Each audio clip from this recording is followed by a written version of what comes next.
যদি তোদের রোগ হয়, আও আলা সাফারি, অথবা তোরা যদি কোনো জায়গায় বেড়াতে যাস, আও যা আহদুম মিনকুম মিনাল গায়িতি, অথবা তোরা যদি পেশাব পায়খানা থেকে আসিস, আওলা মাসতুমুন নিসা, অথবা তোরা যদি স্ত্রী সঙ্গম করিস। কোরআন বলছে ফালাম তাজিদু মাআন, যদি পানি না পাওয়া যায় ফাতায়াম্মামু, তায়াম্মুম করে নিবি। কিসের দ্বারা তায়াম্মুম করবি বান্দা? সাঈদান তাইয়িবান, পাক মাটি দ্বারা তায়াম্মুম করবি। কি সুন্দর কোরআন বলছে দেখুন, পাক মাটি দ্বারা তায়াম্মুম করবি। তায়াম্মুমের ফরজ কটা? তিনটি। এক নাম্বার কি? নিয়ত করা। দু নাম্বার কি? মুখমণ্ডল মুসা করা, ফামসাহু বিউজুহিকুম। তিন নাম্বার ওয়াইদিকুম, হাত মুসা করা। ওযু হয়ে গেল, তায়াম্মুম হয়ে গেল। আরেকটা ফরজ বলবো, সেটা হলো গোসলের ফরজ। গোসলের ফরজ হলো তিনটি। এক নাম্বার কি? গড়গড়া সহ কুল্লি করা। দুই নাম্বার নাকের নরম গোস্ত পর্যন্ত পানি পৌঁছানো। তিন নাম্বার সারা শরীরটা ভালো করে ধৌত করা। এখন একটি প্রশ্ন, তার উত্তর। কি প্রশ্ন, কি উত্তর? শুনে নিন। আল্লাহ নবী মেরাজে গিয়েছিল, নাম শুনেছেন বাবা? শুনেছেন আপনারা? বাহ। নবীজি মেরাজে গেলেন, গিয়ে জান্নাত জাহান্নাম দেখলেন, অর্থাৎ স্বর্গ নরক দেখলেন। স্বর্গের ভিতরে, জান্নাতের ভিতরে নবী হাঁটছিলেন। হাঁটতে হাঁটতে হঠাৎ একজনের জুতোর আওয়াজ শুনতে পেলেন নবী। জান্নাতের ভিতরে একজনের জুতোর আওয়াজ শুনতে পেলেন। তো নবীজি মনে মনে বলছেন, জান্নাতের ভিতরে, স্বর্গের ভিতরে জুতোর আওয়াজ কার রে? নবী বলছেন সামিতু খসখসাতান আমামি ফিল জান্নাতি ফাইজান বেলালু। নবী বলছেন জান্নাতের ভিতরে যখন হাঁটছিলাম, একজনের জুতোর আওয়াজ শুনতে পেলাম। ঘুরে তাকিয়ে দেখি বেলালের জুতোর আওয়াজ। নবীজি বেলালকে প্রশ্ন করেছিলেন, পৃথিবীতে এসে বেলাল, পৃথিবীতে কি এমন কাজ করো তোমার জুতোর আওয়াজ আমি স্বর্গে শুনতে পেলাম? তখন বেলাল বলেছিলেন, হে নবী, আমি তেমন কিছু করতে পারি না, দুটো কাজ করি। এক নাম্বার, জীবনে কখনোই কোনো সময় বেশিক্ষণ নাপাক অবস্থায় থাকি না। নাপাক অবস্থায় থাকি না। দেহ থেকে নাপাক হয়ে গেলে দেহ সঙ্গে সঙ্গে অজু গোসল তায়াম্মুম করে পাক হয়ে যায়, যে কোনো একটা করে। তারপরে কি করো? আমি পাক হয়ে মসজিদে নববীতে ঢুকে 2 রাকাত তাহিয়াতুল ওযুর নামাজ আদায় করি। জোরে বলুন সুবহানাল্লাহ। চলো, এ প্রসঙ্গ আসছে, এজন্য নাপাক অবস্থায় বেশিক্ষণ থাকবেন না। আমি অনুরোধ করে বলছি বাবা, শ্রোতা মণ্ডলীদেরকে বলে দিচ্ছি, নাপাক অবস্থায় থাকবেন না। পেশাব ফিরে পানি ব্যবহার করার চেষ্টা করবেন, অথবা কুলুপ ব্যবহার করার চেষ্টা করবেন। নাপাক থেকে পাক হতে হবে। অর্থাৎ কি করতে হবে বাপ? নাপাক থেকে পাক হতে গেলে তার 3 রকম পদ্ধতি আছে। একটা অজু, গোসল, তায়াম্মুম, তাই তো? অজুর ফরজ কটা? 4টে। কটা? 4টে। এগুলো মনে আগে এগুলো শিখে নিন, তারপর 2 মিনিট সময় লাগবে, বেশিক্ষণ সময় না, 2 মিনিটে বলে দিচ্ছি। ওযু করতে হবে, কোরআনে কোথায় লেখা আছে? 6 নম্বর পারা 7 নম্বর পৃষ্ঠার 1ম নম্বর লাইন, সূরার নাম সূরা মাইদা। আল্লাহ বলছেন, ইয়া আইয়ুহাল্লাযীনা আমানু ইযা কুমতুম ইলাস সালাতি ফাগসিলু বুজুহাকুম ওয়া আইদিয়াকুম ইলাল মারাফিকি ওয়ামসাহু বিরুসিকুম ওয়া আরজুলাকুম ইলাল কাবাইন। ভালো করে শিখে নিন, বুঝে নিন, জেনে নিন, দেখে নিন ভালো করে। আল্লাহ পাক বলেন ওযুর ফরজ হলো 4টি। এক নাম্বার কি? মুখমণ্ডল ধৌত করা। এই চুলের গোড়া থেকে নিয়ে থুতনি পর্যন্ত, এ কানের লতিকা থেকে নিয়ে অপর কানের লতিকা পর্যন্ত ভালো করে ধৌত করতে হবে। যদি কোনো লোমের গোড়া শুকনো থাকে ওযু হবে না। ওই অজুতে তাহাজ্জুদের নামাজ পড়লে বাবা কবুল হবে না। যাদের ঘন দাড়ি আছে ওযুর সময় একটু খেলাল করে নেবেন, হাতে ধরে বলে গেলাম। 2 নাম্বার, ওয়াইদিয়াকুম ইলাল মারাফিকি, হাতের কনুইয়ের উপর পর্যন্ত ধৌত করবেন। কনুই পর্যন্ত ধৌত করলে কিন্তু হবে না। 3 নাম্বার, ওয়ামসাহু বিরুসিকুম, মাথামণ্ডল মুসা করবেন। 4 নাম্বার, ওয়ারজুলাকুম ইলাল কাবাইন, পায়ের গাঁটের উপর পর্যন্ত ধৌত করবেন। গাঁট পর্যন্ত ধৌত করলে হবে না। এখানে একটা আসছি আলোচনা, সংক্ষেপে বলছি। নবীজি বলেছেন, নামাজ যারা পড়ো, নামাজ পড়তে গেলে 2টো জিনিস কখনোই করবে না নামাজের মধ্যে। 2টো জিনিস যদি নামাজের মধ্যে কেউ করে, তার নামাজ হবে না, কবুল হবে না। নবীজি বলেছেন, আমি বলিনি বাপ। 1 নাম্বার, নবীজি বললেন, তোমরা পায়ের গাঁটের নিচেই কাপড় ঝুলিয়ে পড়বে না। কি বললো বাপ? পায়ের গাঁটের নিচে কাপড় ঝুলিয়ে পড়বেন না। নামাজের সময় পায়ের গাঁটের নিচে কাপড় ঝুলিয়ে না পড়ে কাপড়টা একটু তুলে নেবেন। আর 2 নাম্বারটা খুব ইম্পর্টেন্ট, খুব ইম্পর্টেন্ট। কি? মুখ ঢেকে নামাজ পড়বে না। মুখ ঢেকে নামাজ পড়বে না। দুঃখের বিষয়, যখন করোনা রোগ হচ্ছিল তখন সব শুদ্ধ তো মুখ ঢেকে নামাজ পড়েছিলেন, কিন্তু এই হাদিসটা কিন্তু সেই সময় মানুষ কিন্তু গুরুত্ব দিল না। মনে রাখবেন, আল্লাহর প্রতি বিশ্বাসটা আপনার হারিয়ে গেছে, ডাক্তারের প্রতি বিশ্বাসটা, মার্কসের প্রতি বিশ্বাসটা খুব বেশি হয়ে গিয়েছিল। মনে রাখবেন, নবীজি বলেছেন মুখ ঢেকে নামাজ পড়লে তার নামাজ হবে না। নবীজি নিষেধ করেছেন নামাজের সময় মুখ ঢেকে নামাজ পড়বে না। এবার বাড়িতে গিয়ে ভাববেন। চলুন এবারে আসছি, ওযু করতে গেলে পানির প্রয়োজন হয়। পানি যদি না পাওয়া যায়, আপনি এক সপ্তাহ অসুস্থতায় ভুগছেন, সৃষ্টিকর্তা বলছেন তোর টেনশন নিতে হবে না, আমি কোরআন পাঠিয়েছি সমস্যার সমাধান দেওয়ার জন্য। কি বাবা? সমস্যা সমাধানের জন্য কোরআন এসেছে, সমস্যা জটিল করার জন্য কোরআন আসে নাই। সমস্যাকে সমাধান করে দেওয়ার জন্য কোরআন এসেছে। কোরআনে বলা আছে কি? ওয়াইন কুনতুম মারদা। এখানে বেশ কিছু সুন্নত আপনাদেরকে আমি বলছি, শুনে নিন। আচ্ছা বাবা, মাথায় টুপি দেওয়া কি? জোরে বলো। সুন্নাত। দাড়ি রাখা, গোপ রাখা, মুফতি সাহেব ফতোয়া দিচ্ছে হারাম। বাবা একটা কথা বলি, আপনারা সহজে হুট করে হারাম হালাল বলবেন না। আপনারা আম মানুষ তো, হারাম হালাল বলতে গেলে না একটু চিন্তা করতে হয়। ছোট্ট একটা উদাহরণ দিচ্ছি, দেখি কত সহজে ফতোয়াটা আপনারা দেন। শুকর খাওয়া হালাল না হারাম? জোরে বলেন। হারাম। আর ছাগল খাওয়া হালাল না হারাম? হালাল। তো একটা প্রাণী পাওয়া গেছে যার অর্ধেকটা শুকরের মতো, অর্ধেকটা ছাগলের মতো। এখন প্রাণীটা খাওয়া যাবে না যাবে না? এবার সব ফতোয়া দিতে শুরু করবে, খুব কঠিন মশলা। আরেকটা বলছি বাবা, একটু হাসির ছলে বলছি, কেন? ব্রেনটাকে ঠিক করার জন্য। শিখে নিন, এগুলো শিখে নিন। কেন আমাকে ডেকেছেন আপনারা? আমি গবেষণা করা মানুষ। ডেকেছেন কেন? শেখার জন্য, জানার জন্য, বোঝার জন্য। আসুন আমিও আপনাদের কাছ থেকে শিখবো, আপনারা আমার কাছ থেকে কিছু অজানা জিনিস জেনে নেবেন। চলো। আচ্ছা, বেটা ছেলে মারা গেলে, মুসলমানদের বেটা ছেলে মারা গেলে কটা কাপন দেওয়া হয়? 3টি। মেয়ে ছেলে মারা গেলে কটা কাপন বাবা? 5টা। এখন একটা হিজড়ে মারা গেছে, তার কাপন কটা? 3টে দেবেন না 5টা দেবেন না 5 এ 3 8টা দেবেন না ন্যাংটো করে দেবেন? এই দেখেছেন, এই যে যাও 8টা। এই দেখেন, মানে এবার এই মশলাটা বলে দিচ্ছি বাপ, চিন্তা নেই। আর আমি প্রশ্ন করি, আমি উত্তর দিয়ে দিই, যাতে করে মানুষের বুঝতে সুবিধা হয়। কেন? একটু একঘায়ে ওয়াজ শুনলে না ব্রেনটা একটু একঘেয়ে হয়ে যায়। আর মাঝে মাঝে একটু হাসির চলে কথা বললো, রসালো বললাম মানে ব্রেনটা আবার ঘুরে গেল। চলো। বেটা ছেলে মারা গেলে 3টে কাপন, মেয়ে ছেলে মারা গেলে 5টা কাপন। এখন একটা হিজড়ে মারা গেছে, তার কটা কাপন দেবেন? উত্তরটা খুব সহজ, প্রশ্নটা খুব কঠিন। উত্তরটা সহজ, শুনে নিন। ওই ব্যক্তি দেখবেন বেশিরভাগ অংশ কোন দিকে যাচ্ছে। বেশিরভাগ অংশ যদি ওর দেহের বেশিরভাগ অংশ যদি পুরুষ হয় তাহলে পুরুষের কাপন, বেশিরভাগ অংশ যদি মহিলা হয় মহিলার কাপন। সহজ উত্তর হয়ে গেল। ঠিক আগের প্রশ্নটার উত্তর দিচ্ছি, যে শুকর খাওয়া হারাম, ছাগল খাওয়া হালাল। একটা প্রাণী পাওয়া গেছে অর্ধেকটা শুকরের মতো, অর্ধেকটা ছাগলের মতো। এখন খাওয়া যাবে না যাবে না? ওই প্রাণীটার স্বভাবের উপরে নির্ভর করবে হারাম আর হালাল। কিসের উপরে? স্বভাব। ওই প্রাণীটার স্বভাব যদি শুকরের মতো হয় তাহলে খাওয়া হারাম, প্রাণীটার স্বভাব যদি ছাগলের মতো হয় তাহলে খাওয়া হালাল। ক্লিয়ার হয়ে গেল? চলুন এবার এগিয়ে যাচ্ছি। বিশ্বনবী মুহাম্মদ সাল্লাল্লাহু আলাইহি ওয়াসাল্লামের উপরে কোরআন নাযিল হলো। আর সেই কোরআনকে পড়তে গিয়ে আমরা 5টা জিনিস বলবো বলেছি। 3টে বলেছি কি? ওযু, গোসল, তায়াম্মুম বলে দিয়েছি। আর 2টো বলবো। কোরআন পড়তে গেলে সর্বপ্রথম আউজ বিল্লাহ পড়তে হয়। কোরআনে আল্লাহ পাক বলেছেন, ইজা করাতাল কুরআনা, যখন তুমি কোরআন পড়বে, ফাস্তাইজ বিল্লাহি মিনাশ শাইতানির রাজিম, সুতরাং শয়তান মারদুদ হইতে আল্লাহর কাছে পানাহ চেয়ে নাও। তাই আমার বাপেরা, একটু দয়া করে আউজ বিল্লাহ পড়া যাবে? হ্যাঁ, একটু পড়েন। আউযু বিল্লাহি মিনাশ শাইতানির রাজিম। এর বাংলা মানে কি? বিতাড়িত শয়তান মারদুদ হইতে আল্লাহর কাছে পানাহ চেয়ে নিলাম। এবার আসছি, আউজ বিল্লাহ পড়ার পরে বিসমিল্লাহ পড়তে হয়। নবী বলেছেন, কুল্লু আমরিন জিবালি লাম ইউবদা বিসমিল্লাহির রহমানির রহিম ফাহুয়া আফতার।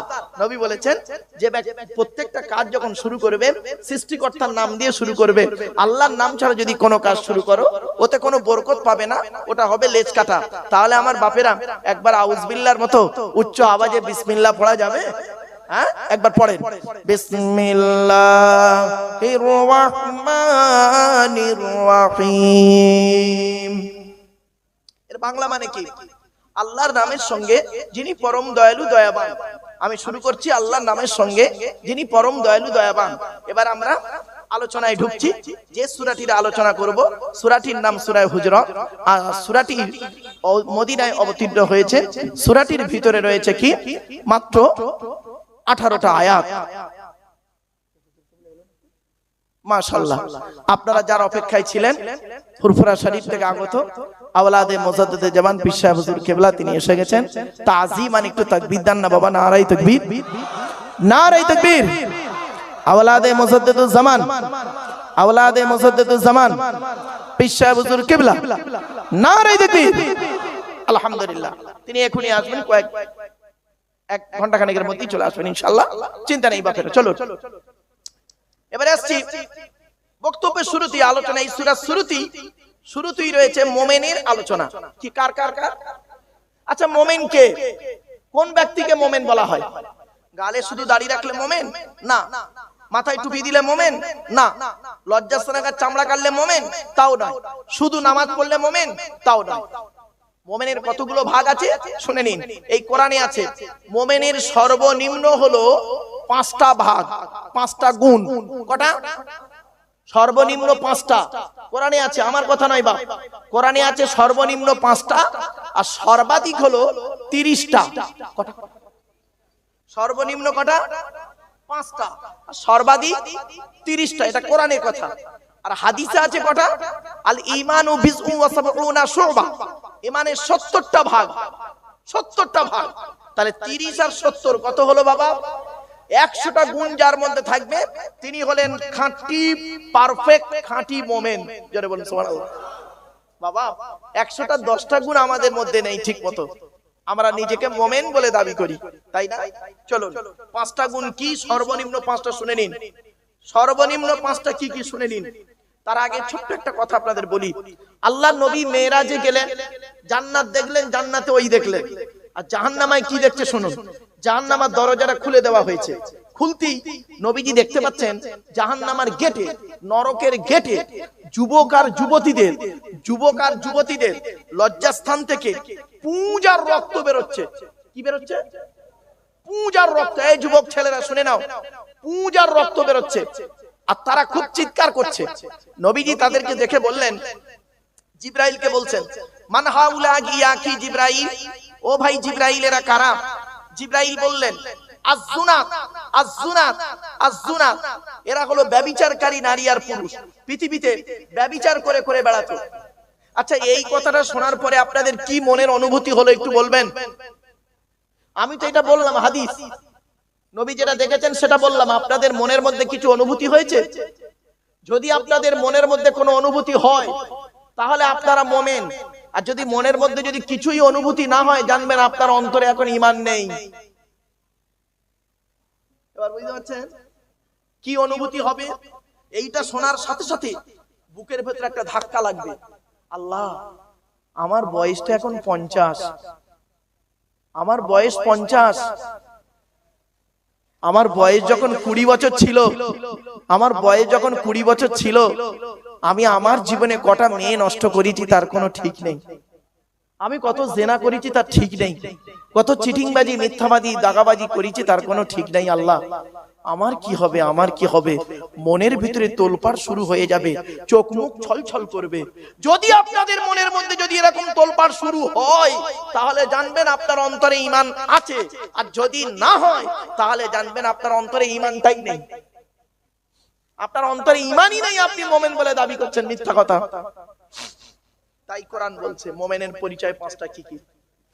ইন্নামাল মুমিনুনা আল্লাযীনা ইযা যুকিরাল্লাহু ওয়াজিলাত কুলুবুহুম ওয়া ইযা তুলিয়াত আলাইহিম আয়াতুহু যাদাতুহুম ঈমানা ওয়া আলা রাব্বিহিম ইয়াতাওয়াক্কালুন আল্লাযীনা ইউকিমুনাস সালাত ওয়া মিম্মা রাযাকনাহুম ইউনফিকুন।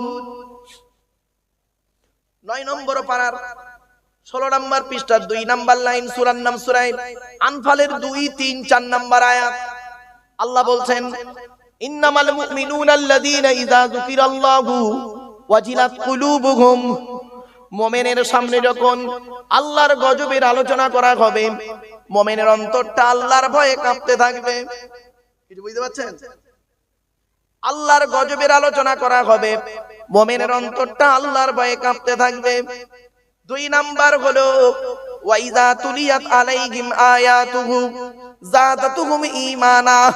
মুমিনের সামনে যখন আল্লাহর কোরআন তেলাওয়াত করা হবে, মুমিনের অন্তরটা ভালোবাসাটা ঈমানটা আল্লাহর প্রতি বেড়ে যাবে। 3 নাম্বার হলো ওয়া আলা রাব্বিহিম ইয়াতাওয়াক্কালুন। মুমিন ব্যক্তি পৃথিবীর জমিনে যতদিন বাঁচবে, মুমিন ব্যক্তি এই পৃথিবীতে যতদিন বাঁচবে, আল্লাহ ছাড়া কারোর উপরে ভরসা করবে না। তাহলে মুমিন ভরসা করবে কার উপরে? কোরআন বলছে। এই জলসা কমিটিদের অনুরোধ করে বলে যাচ্ছি, জলসা যখন দেবেন কোন ব্যক্তি বস্তুর উপরে ভরসা করে জলসা দেবেন না। আল্লাহ কোরআনে বলছেন ইজা আযামতা ফাতাওয়াক্কাল আলাল্লাহ, ইজা আযামতা ফাতাওয়াক্কাল আলাল্লাহ ইন্নাল্লাহা ইউহিব্বুল মুতাওয়াক্কিলিন। 4 নম্বর পারা 10 নম্বর পৃষ্ঠার একেবারে 3-4 নম্বর লাইন, সূরার নাম সূরা আল ইমরান। কোরআন জানিয়ে দিয়েছেন ইজা আযামতা ফাতাওয়াক্কাল আলাল্লাহ, বান্দা তুমি যখন কোনো কাজ করতে যাবে, পৃথিবীর কোনো ব্যক্তি বস্তুর উপরে ভরসা করে কাজে নামবে না, একমাত্র আল্লাহর উপরে ভরসা করে কাজে নামবে। যারা আল্লাহর উপরে ভরসা করে কাজে নামে, আমি আল্লাহ তাদের অত্যন্ত ভালোবাসি। বুঝতে পারছেন? এবার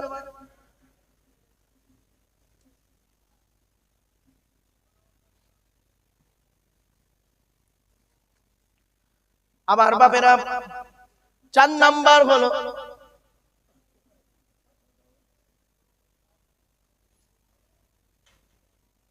বলে দিচ্ছি 4 নাম্বার হলো মুমিনের পরিচয় হলো আল্লাযীনা ইউকিমুনাস সালাত। মুমিন ব্যক্তি করবে কি? 5 ওয়াক্ত নামাজ আদায় করবে। বাবা এশার নামাজ অনেকেই পড়েন এখানে, খারাপ সেন্স নেবেন না। 5 নাম্বার হলো ওয়া মিম্মা রাযাকনাকুম ইনফিকুন। আল্লাহ পাক তাকে যে অর্থ দিয়েছেন, ওই টাকা পয়সা ধন সম্পদ গুলোকে আল্লাহ রাস্তায় ব্যয় করবে। এই 5টা গুণ বলার পরে আল্লাহ বলছেন উলাইকা হুমুল মুমিনুনা হাক্কান। এই 5টা গুণ যার মধ্যে থাকবে, তারাই হলো প্রকৃত খাঁটি মুমিন। জোরে বলুন, খাঁটি মুমিন হলো, তার পরিচয় হলো এই 5টা। ওমিম্মা রাযাকনাকুম ইনফিকুন বলার পরে বলছে উলাইকা হুমুল মুমিনুনা হাক্কান, তারাই হলো প্রকৃত মুমিন। তাদের জন্য আমি আল্লাহ সৃষ্টিকর্তা 3টে জিনিস রেখেছি। লাহুম দারাজাতুন ইনদা রাব্বিহিম, তাদের জন্য রয়েছে আমার কাছে উত্তম সম্মান, ইজ্জত, মর্যাদা। 2 নাম্বার হলো অমাগফিরাতুন, তাদেরকে আমি আল্লাহ পৃথিবীতে ক্ষমা করে দেব। ওয়ারিজকুন কারীম, আর এই পৃথিবীতে তাদের জন্য আমি আল্লাহ উত্তম রিজিক দান করেছি। ধরে বলুন সুবহানাল্লাহ। এই 5টা গুণ সর্বনিম্ন, সর্বাধিক 30টা, ওটা আর বলছি না। তাই সৃষ্টিকর্তা এবার বলছে মুমিনদের সম্পর্কে ঈমান শব্দের অর্থ হলো বিশ্বাস। তাসদিক বিল কলব, ইকরার বিল লিসান, আমাল বিল আরকান, ইকালু লাহুল ঈমান। মুখে বলা, অন্তরে বিশ্বাস করা, কাজে পরিণত করে দেখিয়ে দেবার নাম হলো ঈমান। কি বলা, কি করা? আল্লাহ ছাড়া কোনো মাবুদ নেই, মুহাম্মদ সাল্লাল্লাহু আলাইহি ওয়াসাল্লাম তার রাসূল। মুখে বলবেন, অন্তরে বিশ্বাস করবেন, কাজে পরিণত করে দেখিয়ে দেবেন। এই 3টে সমষ্টি যার মধ্যে থাকবে, তিনি হলো একজন মুমিন। মুমিন ব্যক্তি হতে গেলে 7টা জিনিসকে বিশ্বাস করতে হবে। কটা? 1 নাম্বার আমানতু বিল্লাহ, তিনি বলবেন আমি আল্লাহর উপরে 100% বিশ্বাস করলাম।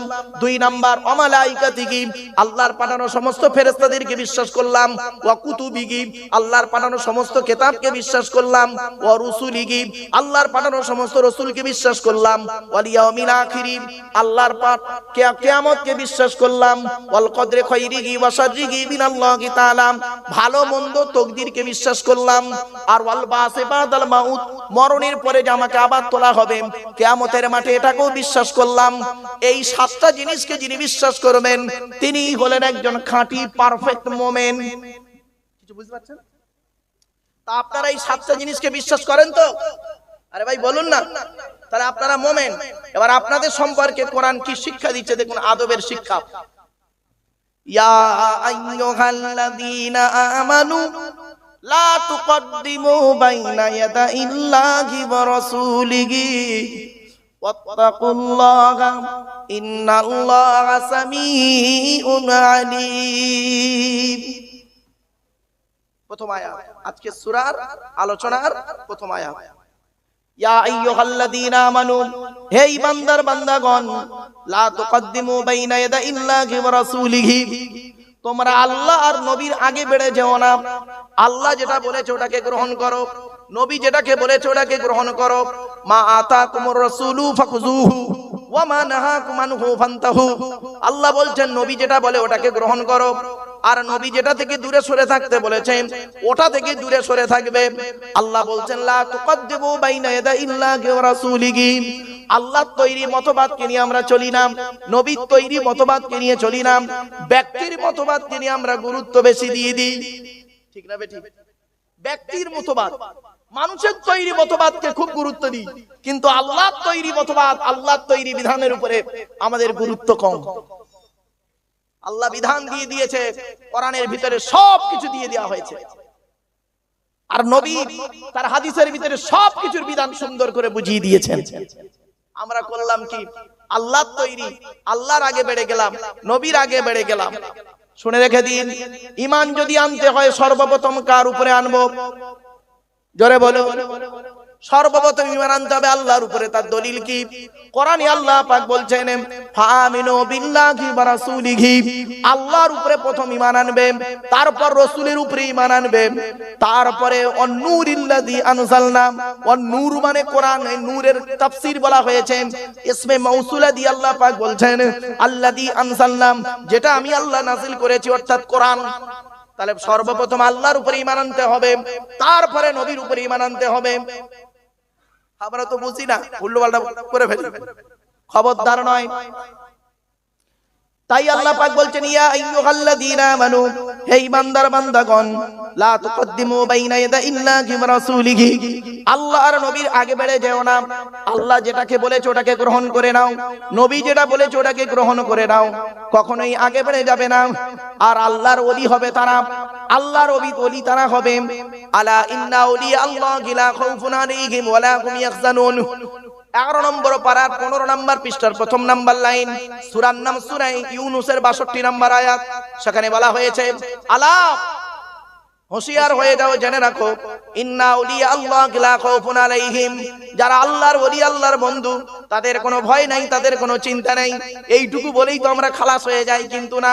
কারা আল্লাহর ওলি, কারা আল্লাহর ওলি, তাদের ব্যাখ্যা আল্লাহ পরে করে দিয়েছেন আল্লাযীনা আমানু ওয়া কানু ইয়াত্তাকুন, যারা 100% ঈমানদার হবে, আর কি হবে? খাঁটি মুমিন মুত্তাকি হবে। জোরে বলুন। আল্লাহর ওলি হবে তারা যারা 100% ঈমান আনবে আর মুত্তাকি, আল্লাহকে বেশি বেশি করে ভয় করবে।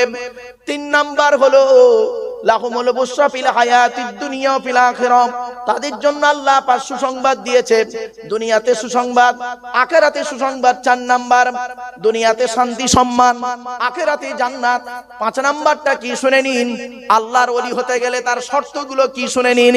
5 নাম্বারটা হলো লা তাবদীলা লিকালিমাতিল্লাহ, আল্লাহর কথার কোনো পরিবর্তন করবে না। আল্লাহর কথার যারা পরিবর্তন করবে না তারাই হবে আল্লাহর ওলি। যালিকা হুয়াল ফাউজুল আযীম, ওরাই হলো বড় কামিয়াবি। সুতরাং আল্লাহর ওলি হতে গেলে তার এতগুলো গুণ থাকতে হবে। সর্বপ্রথম তাকে মুমিন হতে হবে, মুমিন হতে গেলে তার 30টা গুণ লাগবে। মুমিনের উপরের ধাপ হলো মুত্তাকি, মুত্তাকি হতে গেলে আরো 15টা লাগবে। 30 আর 15 45টা গুণ থাকবে। তার উপরে হলো ওলি বা খাঁটি পীর, হাক্কানি পীর হতে গেলে আরো 5টা লাগবে। 50টা গুণ বিশিষ্ট ব্যক্তিকে বলা হয় মুমিন, মুত্তাকি, ওলি। 50টা গুণ যার মধ্যে থাকবে, 50টা গুণ যার মধ্যে থাকবে তাকে বলা হয় মুমিন, মুত্তাকি আর ওলি। মুমিন হতে গেলে 30টা লাগবে, মুত্তাকি হতে গেলে আরো 15টা লাগবে। এই কোরআনে আছে, কোরআনে, আমার কথা নয়, কোরআনেই আছে। আর মুমিন মুত্তাকির উপরের ধাপটা হলো ওলি বা হাক্কানি পীর, ভণ্ড পীর নয়। ভণ্ড পীরের কথা বলিনি আমি, হাক্কানি পীর এবং খাঁটি ওলি, মনে রাখবেন। এদের সম্পর্কে কোরআনে বহু আয়াত আছে। ব্যাস, চলো। তাই আল্লাহ পাক বলছেন ইয়া আইয়ুহাল্লাযীনা আমানু, হে ইমানদার বান্দাগণ, লা তুকদ্দিমু বাইনা ইয়াদাইল্লাহি ওয়া রাসূলিহি, আল্লাহর নবীর আগে বেড়ে যাবে না কোনোদিন। আল্লাহ যেটাকে হালাল করেছে হালাল বলে মানবে, আল্লাহ যেটাকে হারাম বলেছে হারাম বলে জানবে।